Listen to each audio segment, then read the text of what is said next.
Michael Imhotep, founder of the African History Network, host of the African History Network show.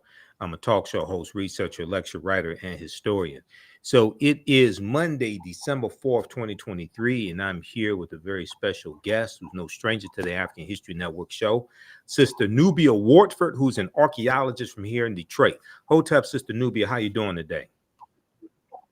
Hotep, I'm doing just fine tonight. Thank you for having me. All right, excellent, excellent. Well, we wanted to have Sister Nubia back. She has a new online class that starts up Wednesday, December 13th, 2023, dealing with iconography and rituals, African symbols and rituals within Christianity.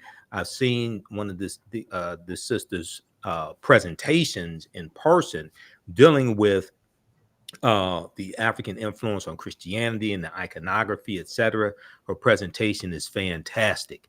If you're not familiar with Sister Nubia, very quickly, Sister Nubia Wardford is an archaeologist that studies ancient Kush. She is a cultural scientist who takes a holistic approach to studying the past. She incorporates history, excavations, past research, and comparisons to present day traditional cultures within existing ethnic groups in the area of study. And Sister Nubia it's a master's of arts in archaeology that you have. Yes, I have Okay. a master's. I have a master's in historical archaeology and bachelor's in anthropology, and working on Okay. my And PhD in ancient Kushite research. absolutely, absolutely. All right. So, Sister Nubia, tell us about this class that you have starting up Wednesday, December 13th, 7 p.m. Eastern Standard Time. This is going to be an online class, correct? It's going to be an online class. We'll be zooming, Okay. um, a Zoom class, and it will be African iconography. It'll be iconography and ritual in African symbols in ritual within Christianity.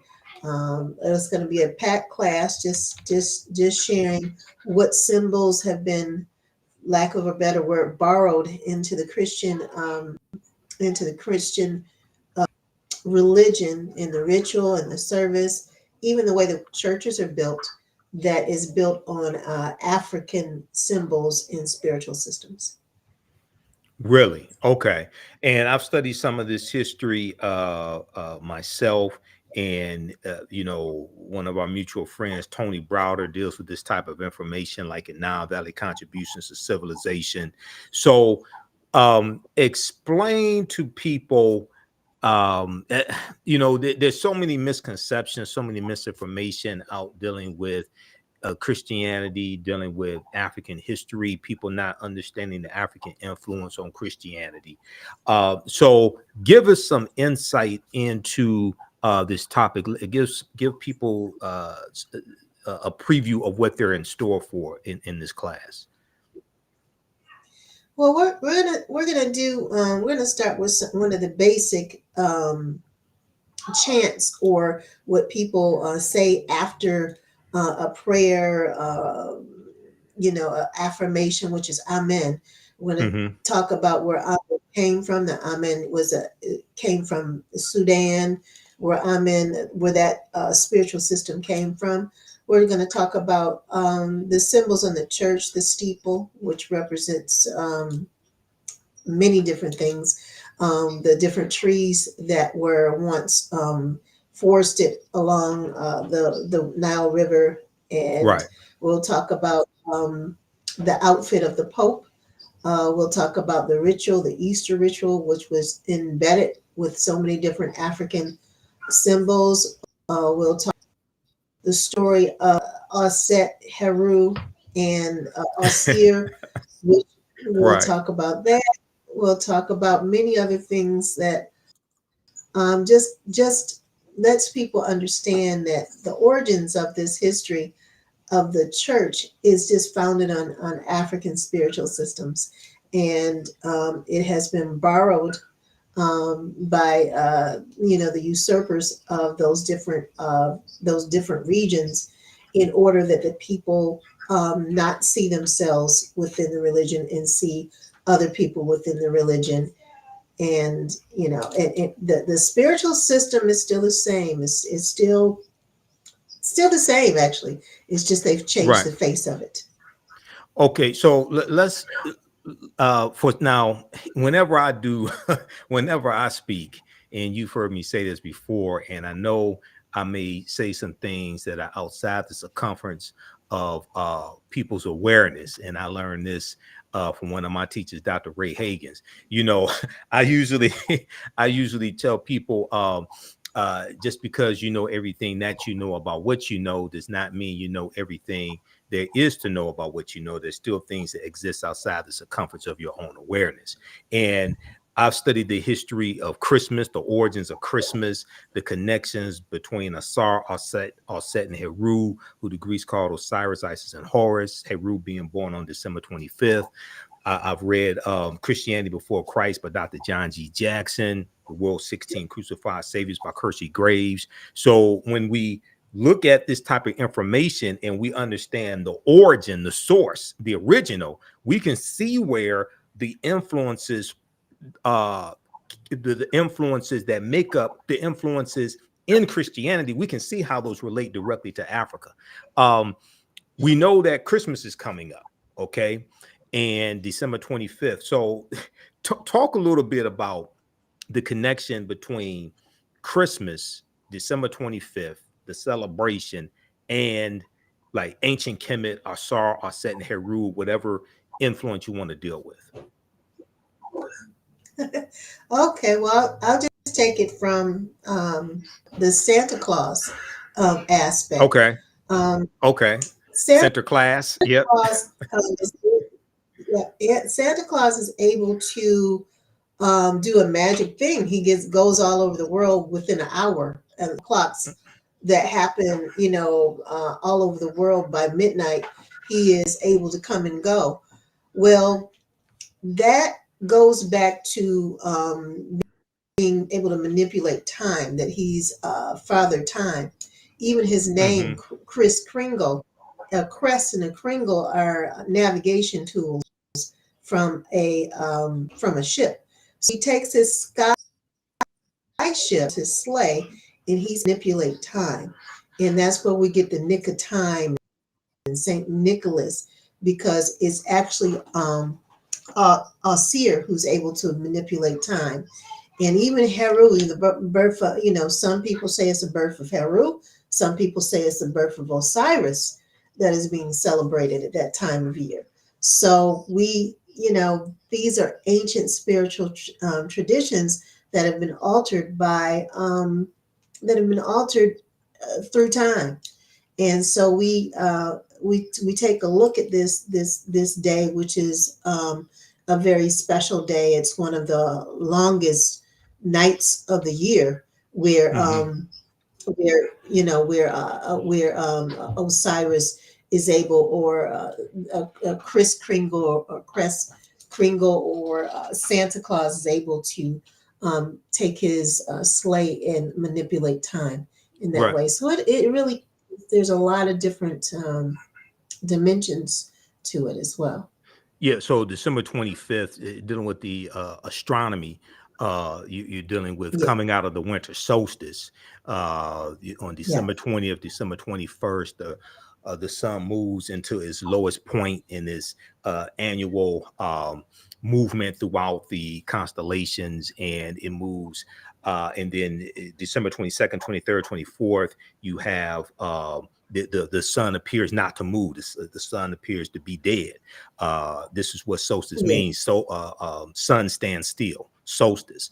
And then December 25th, the sun moves 1 degree northward on its annual ascent. And December 25th marks the first day of an increased amount of sunlight. In each additional day, you have more and more sunlight. So in ancient times, this was said to be the birth date of the Son of God, or the SUN, or the Sun, not the SON, but the SUN. So when we look at through different cultures, and we look at their celebrations around that period of time, we look at figures, mythological figures, or what have you.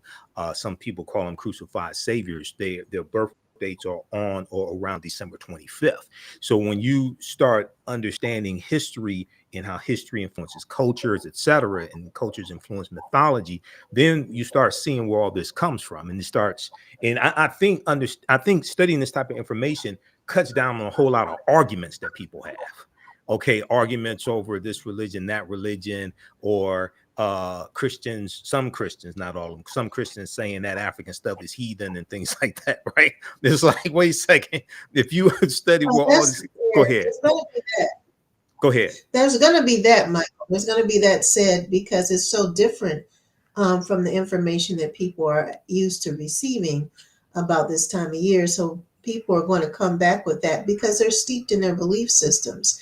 This is based on historical fact. We're Right. not trying to take away people's spiritual systems or belief systems. Right. This is just historical fact. Well, yeah, and I explain to people, like, you have some people who may become so conscious they want to throw away the Bible, things like that, and I say no. I can draw a direct connection between the Helios Biblos, the Sun Book, and stories in it, and take you right back to ancient Africa, and we can see the influence. We can see where these stories come from. Okay, and it also deals with mythology. It also deals with astronomy as well, which you're going to get into in the class. Now, you mentioned Amen. You mentioned Amen, and at the end of Christian prayers, people say Amen. You don't have to go. You don't have to go deep into this, but just give people some insight into Amen and where it comes from, because we're taught these things in church. I was taught it when I went to Catholic church when I was a child in Catholic school, but we don't know oftentimes we don't know the African origins of things that we see in Christianity. Well, at different points in time, people were figures or different deities represented the Most High. At one point in time, Amen, who was seen as the Most High. Right. When you say Amen at the end of the prayer, you are venerating Amen or Amen Ra. Right. Amen, excuse me, was a deity that lived on top of the sacred mount or the sacred mountain, Jebel Bar in ancient Sudan, or Tua in ancient Sudan, which goes into something different. You know what I mean? We talk about the whole word Tua and all that kind of thing, but that entity is the one that has been borrowed with Amen, Amin, Amen, the country Yemen. Not only all of the religious people use a form of Amen to end their sacred phrases, and it comes from prehistoric times. Actually, it comes from before 10,000 BC, when we know that people were venerating by the iconography and the symbols and what they left behind. And this is prehistoric.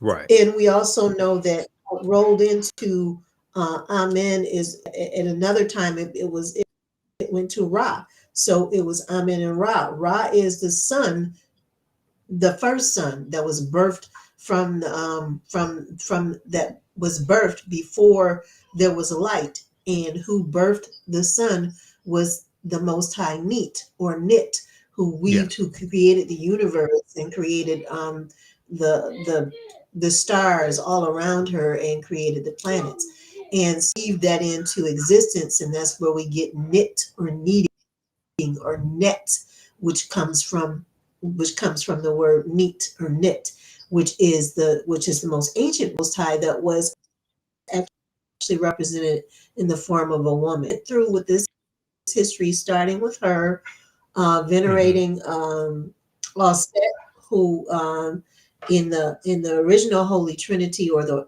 most ancient Holy Trinity that we know of, was Set, which is Isis. More people are more familiar with Isis. Osir, Osiris, and Heru, which is Horus, which would be the Immaculate Conception. Immaculate Conception meaning the first, the clean born, meaning that she had one man, not meaning that she birthed a child out of the ethers.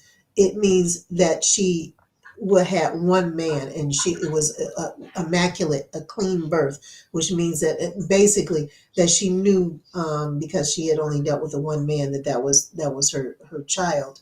What's so important about that is before, there was a time when the child belonged to the community, so it didn't really matter who the child's father was, and that was the cultures that existed before, that time, before time we're able to recollect it.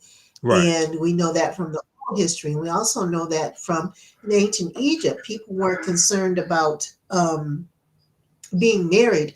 The people that were concerned about being married were the royals, because the royal bloodlines, got intact, and understand that this lineage had to have certain bloodlines. But the people, the Right. community, To sit on the actually, throne, things like, yeah. yeah, Hmm. they just had to do with the throne. But the people, the community, when a woman had a child, it belonged to the community, even in ancient Egypt.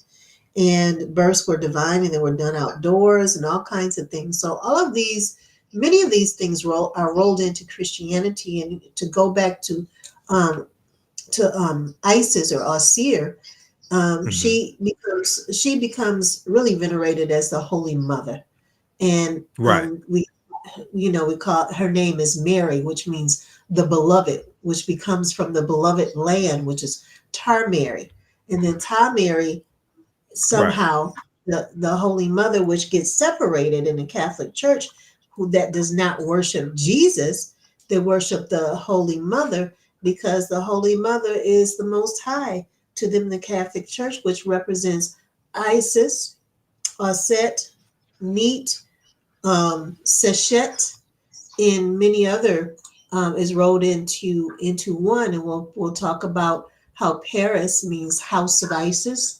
We'll talk Right. about, how the Vatican, was built upon a church that venerated Osir and Aset, and the Immaculate Conception. The story of, we see the Tekken, or the Yes. Washington Monument there, which is a copy of the Tekkens, or the obelisk, that were in ancient Egypt. And and this is representative of the male organ, of the phallic symbol, in Right. which, Aset created. She built herself. She actually recreated, because she couldn't find that member, and she conceived a divine child, Yes. that was born. And this is where this story comes from. So we'll go into detail, and show people that. Will show, the Amin's home. Will show, uh, the similarities with Saint Nicholas and Saint Nick, Osiris. We'll go through, and we'll look at symbols of the Catholic Church. We also will talk about the rituals of Neat, the coming of the light, Hmm. ceremony, which venerates Neat, it was a very ancient ceremony. The clothing of the Pope, which is, pharaonic clothing, and more, Right. and more. Now, tell people when the class begins and how they can register for the class. The class begins on December 13th. December 13th, it is a 2-day class for 2 hours, December 13th and December 14th, Wednesday and Thursday, from 7 p.m. EST to 9 p.m. EST. And people can email me at NWARD, F as in Frank, ORD, at hotmail.com, and just put symbols, so I know that you're interested in the class. And the cost of the class is just a donation of $39 for the 2 days. Okay. I'll be doing classes every couple of months, and I want to make sure that everybody who wants to join the class can join the class. So, want to make it very affordable for everybody. And we also we'll have discussion times. That's 2 hours, but we'll have hour and a half of class, 30 minutes of discussion, so people are able to discuss, and people are able to get more details on things. We'll also have resources to recommend. Just don't take it from, what Sister Nubia. We'll also, just like Right. Michael named those resources at the beginning, will have resources where you can look up the information as well. Absolutely. Okay. Yeah, proper documentation ends all conversation, as I say. So, you know, like when I do my lectures, I teach my information is thoroughly documented. Um, when so who should take this class? Should it be for people who attend church? Should it be for uh, uh, people who are African centered? Who should attend this class? People who want to know historical facts. Historical fact. Historical facts. Um, you could be a member of a church. You could be a student. Anybody at this class, anybody 16 and above. Okay. Various details. Um, I don't say 18 because a lot of people start studying historical facts a lot earlier than that. At least I did. I started historical facts at 7 years old, Right. unbeknownst to my parents. Now I would ask some questions that they would kind of raise their eyebrows and say, "Where did you get that from?" I said, "Well, I was Right. just in the library and I this, that, and the other." So, which they had me going to the library every Saturday with my sister, and I read and say what I had to read. I would just walk around the library and read different things, and they would always ask me, "Where did you get that?" And I said, "In a book in the library, Mom." And so, Right. we want people to be open minded. This is again this is based on fact. This doesn't have anything to do with belief systems. Everybody's going to believe whatever they're going to believe. This is just based on historical fact, and I just want to be this information out there to share, especially this time of year. This question often comes up. It comes Right. up in the classes that I teach. It comes up this time of year. People start posting a lot of erroneous information. And so I Hmm. just want to some facts for people so we can jump off of that.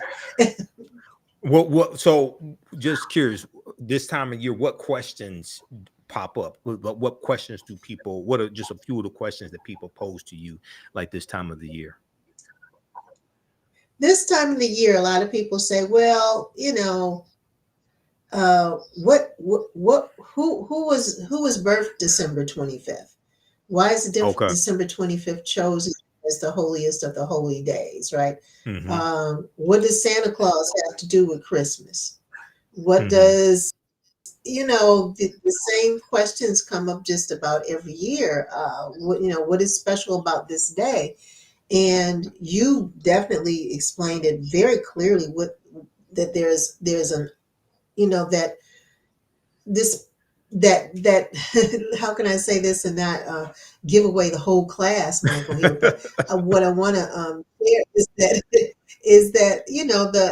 the hold of spiritual systems is based on a lot of astronomy, a lot Oh yeah, having to do with astronomy, absolutely. a lot Absolutely. having to do with the sciences of the movement of the earth and Hmm. the stars and what people believe is out there beyond this, concepts of heaven, concepts of, all of those are wrapped around our religious belief and our spiritual beliefs in this time of year when this happens to be thought of as one of the holiest day. These questions come up from people. I mean, people Right. are asking, they're seeking, and they want to. They why are we doing all this time of year? What is so special about it? And the questions come up, and people post a lot of erroneous things, about this day. Right. You know what I mean? Just put it, you know, Right. And I see memes popping up with no historical sources cited. I see, right. and I'll go on people's posts and ask, okay, where did you get this information from? What sources are you citing? Okay, because I asked those questions because my teachers taught me to ask those questions, and I know when people are just passing off erroneous nonsense as well. So we have, especially in the age of social media, we have to dig deeper and do our research, do our due diligence. Okay, so once again, everybody, this is Sister Nubia Wardford. She has a class starting up, a 2-day class, Wednesday, December 13th, Thursday, December 14th, 7 p.m. to 9 p.m. Eastern Standard Time. Iconography and rituals, African symbols and rituals within Christianity. It's a great class to take this time of the year. It's just a 4-hour class.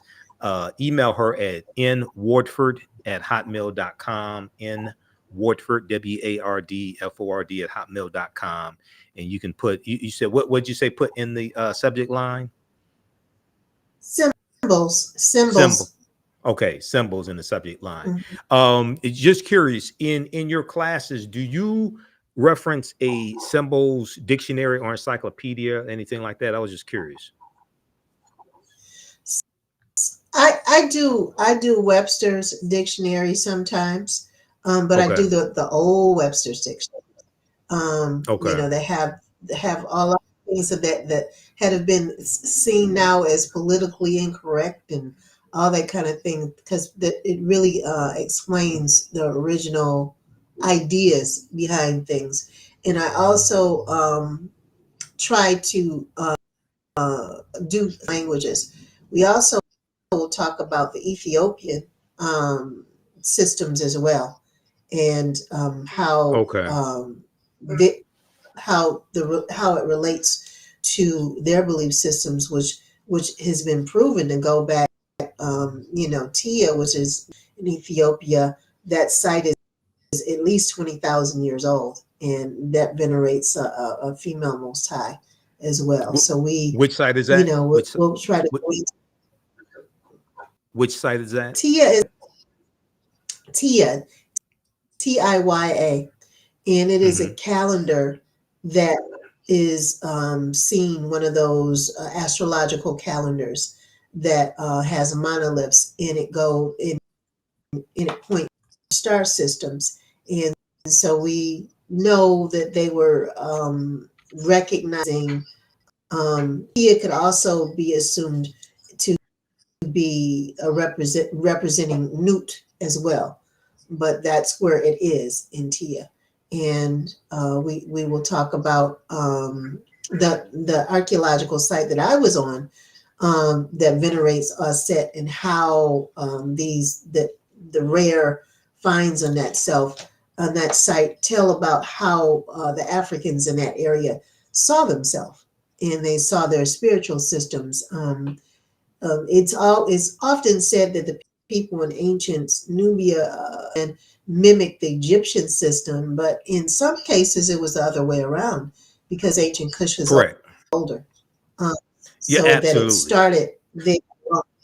You know, it started in ancient Sudan. It came to the pinnacle, we could say, to its highest order in Egypt, and then they reclaimed it in the 25th dynasty with Taharka. So, you know, that's, you know, kind of reclaimed it. And then in the 26th, in the 26th dynasty, we actually see a Sankofa symbol that that Browder actually see that heart. So what is that telling us? Exactly what I said, that they came back around to the source.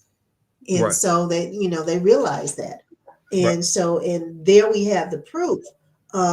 You know, thank God for Tony Browder. That tiny fact that he brought connects West Africa directly with ancient Kemet, without a doubt. And I bet you most scholars on the planet Earth do not respect that, because Anthony Browder is not seen in academia as an archaeologist. So he just really needs some help. You know, hopefully the Leader Institute will embrace what he has found, since that institute is based on Nubian study, and and give him as much respect as possible for finding out this. So we have a lot that we can approach in this class. The fact that it's only 4 hours, we are limited by 4 hours, but we'll Right. touch on as many aspects as possible. Well, I just had Anthony Browder here on the show back in April 2023, and we were dealing with the importance of Nile Valley civilization and history.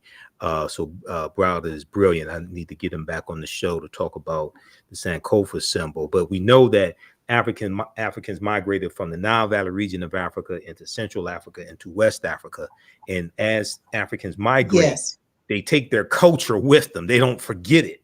They take their culture with them as that's well. right. We know that the Dogon originally come from the Nile Valley region of Africa, especially the ancient Kemet. Dr. David Imhotep has talked about this before. We know he recently passed away, recently became an ancestor, but also the Yoruba as well. We know come from the Nile Valley region of Africa. And you've had scholars, whether you talk about Dr. Shankata Diop or Diop, or you have other scholars who are linguists that show the connection between cultures in the Nile Valley region of Africa as well as West Africa as well. What now? This is an online class. What format or platform will this class be taught on? Just so people know. It'll be taught on Zoom, and Okay. the class, and so we can have, I think, up to 500 students. I would love to Okay. have a class of 500, but Right. we're gonna really just take this little by little and Mm-hmm. have time for discussion in like we'll do 2 segments per class, and we'll have time for discussion, because I really think, it's not all about me sharing and talking. It's also about the perspective of the students. The Right. most brilliant professors got that way from conversations with their students. Yeah, yeah, it's about sharing and having that exchange, having that dialogue also about the subject matter. Yeah. Okay, excellent. Well, everybody, you can register for this class. Email Sister Nubia Wardford at nwardford@hotmail.com. You could put symbols in the subject line. And this class is um, Wednesday, December 13th, and Thursday, December 14th at 7 p.m. Eastern Standard Time. Okay. So you are going to learn a lot in this class.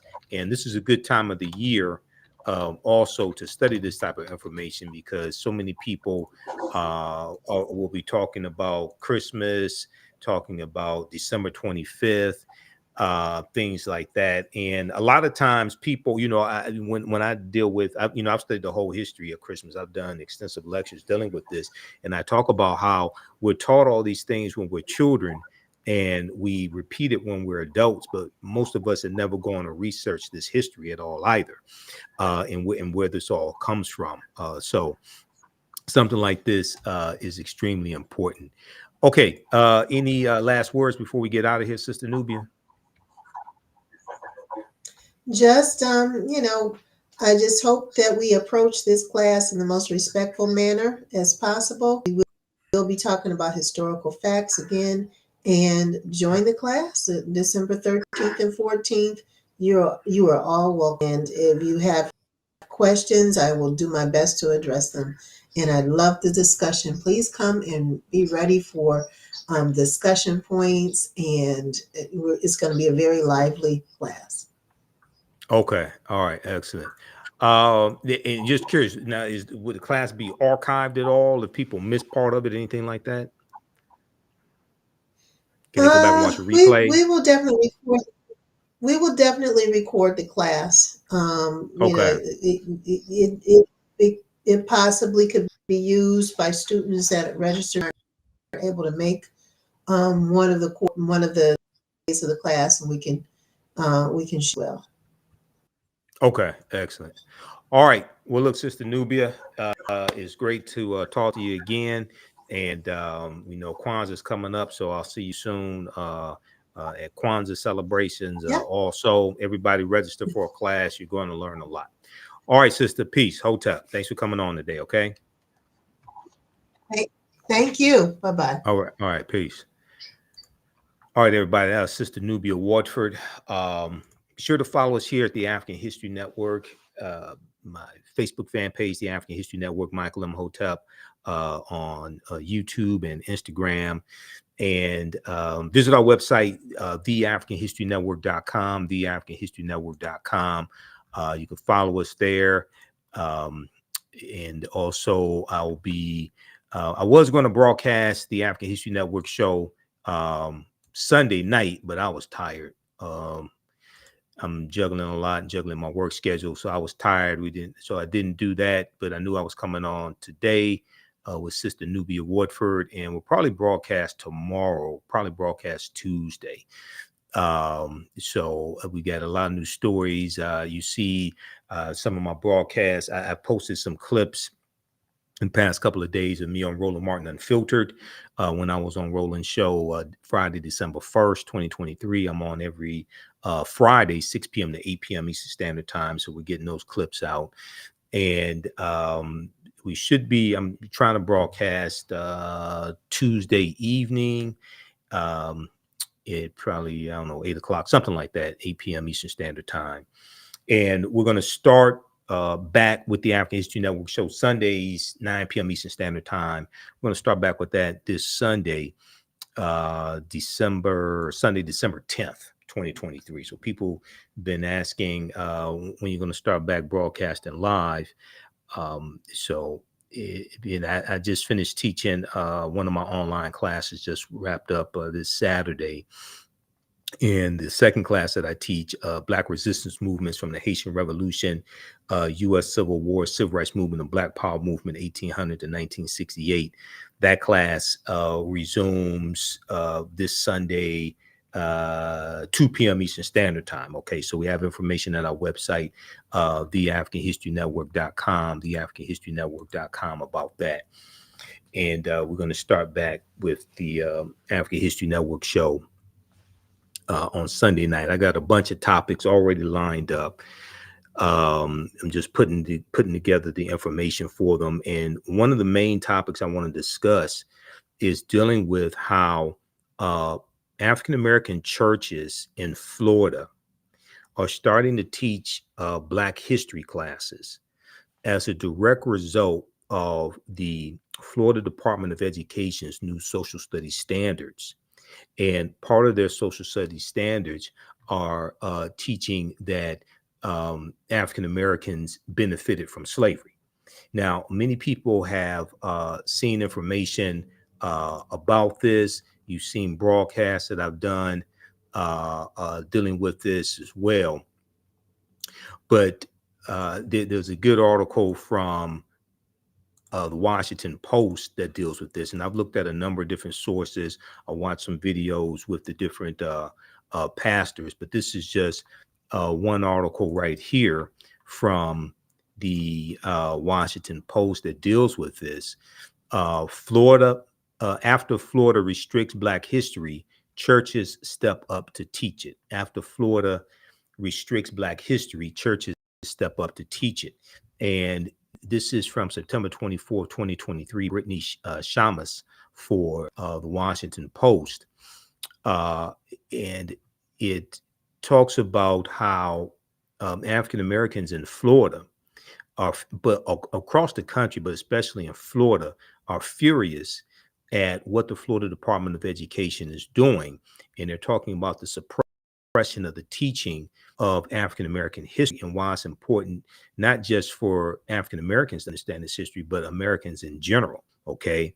As a new school year started, the Reverend Gaston Smith was standing at the pulpit with a lesson on one of those chapters. After months of controversy over new directives governing classroom instruction in Florida, changes that critics said sanitized or even distorted the past, He and other Black pastors across the state of Florida agreed their churches had no choice but to respond.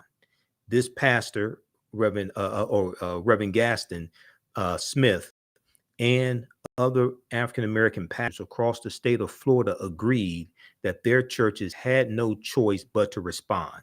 They would teach Black history themselves. And this is something that I said had to happen when I was on Faraji Muhammad's show. I talked about this. I talked about this on the African History Network show. And I said that what has to happen is that churches, African American churches, all types of various organizations, community organizations, need to take that curriculum that the advanced placement African American history course for high school students that they put together over 200 pages. Take that curriculum and teach that in African American churches, teach that in recreation centers, after school programs, to combat against what the state of Florida is doing, but also other states that have adopted these anti-critical race theory laws. Okay, so these African American churches are doing that. This is something I said has to happen. We cannot rely upon white people to teach us our history. Okay, even though the history of African Americans has to be taught in every school across the country, we have to take the responsibility to teach that history in our communities. And that the AP course, the AP African American Studies course is online, okay? And you can download it for free. So we don't have to get permission from people to do this, okay? We just have to do this. All right. So look, we're going to get out of here. Visit our website, TheAfricanHistoryNetwork.com. You can register for my online courses. You can also support the African History Network. $ the AHN show through Cash App, $ the AHN show through Cash App, also through PayPal, paypal.me/the AHN show. We have this information right on the homepage of our website as well when you scroll down. Okay. And then also we have the course bundle is we have this promotion going on for a Black Friday, and it's been extended for a Black Friday promotion has been extended for a couple more days. But we have this bundle pack, 76% off. You get 2 of my online lectures, you get 2 of my online courses, 15 lectures in digital download format of mine. All it's on sale $100. It's 76% off. Okay. And we have that extended for a couple more days. So it's right on the homepage of our website. You can check that out. Just click right here to register, and you can start watching the content as well. So we have that going on for a couple more days. All right. Remember, at the African Network, we focus on educating, empowering, and inspiring people of African descent throughout the diaspora and around the world, because right now it's corrects wrong behavior. It's not over till we win. Wakanda forever. And we'll talk to you next time. Peace.